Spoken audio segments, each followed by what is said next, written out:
दमोह जिले के रंजरा ग्राम निवासी जालम सिंह लोधी की 18 अप्रैल को अबना गांव की तलैया के पास सड़क हादसे में मृत्यु हो गई थी।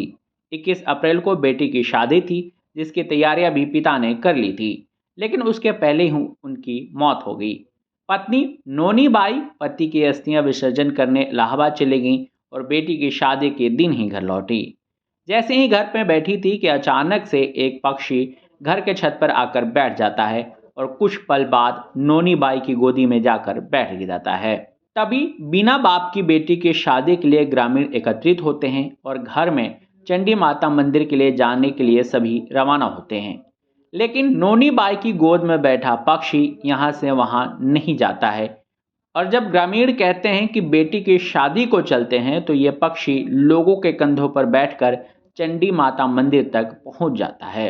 चंडी माता मंदिर में इमरती के विवाह की रस्में शुरू होती हैं। उसका विवाह पटना भैंसकर निवासी देवेंद्र सिंह लोधी के साथ होता है। शादी की रस्में शुरू हुई तो पक्षी कुर्सियों पर बैठ जाता है और जैसे ही जयमाला शुरू होती है इमरती की गोद में बैठ जाता है। कभी उठकर बेटी के सर पर बैठ जाता है, मानो बेटी को आशीर्वाद दे रहा हो।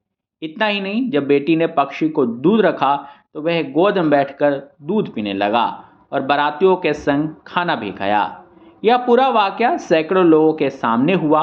प्रत्यक्षदर्शी बने गांव के सरपंच लाखन सिंह लोधी ने मीडिया को बताया, यह पक्षी पिता के आत्मा बनकर बेटी की शादी में शामिल नहीं हुआ, बल्कि शादी की पूरी रस्में पूरी होने तक गांव के चंडी माता मंदिर में मौजूद रहा और जैसे ही शादी की रस्में पूरी होती हैं अचानक से गायब हो जाता है। इस घटना का पूरा गांव गवाह है। जीते जी बेटी की शादी की तमन्ना पूरी नहीं होने पर मृत्यु के बाद पिता की आत्मा पक्षी बनकर बेटी की शादी में शामिल होती है और बेटी को खूब आशीर्वाद देने यह घटना ग्रामीणों की आंखों देखी हकीकत है। मध्य प्रदेश की तमाम खबरों के लिए जुड़े रहिए इन खबरों मध्य प्रदेश के साथ। धन्यवाद।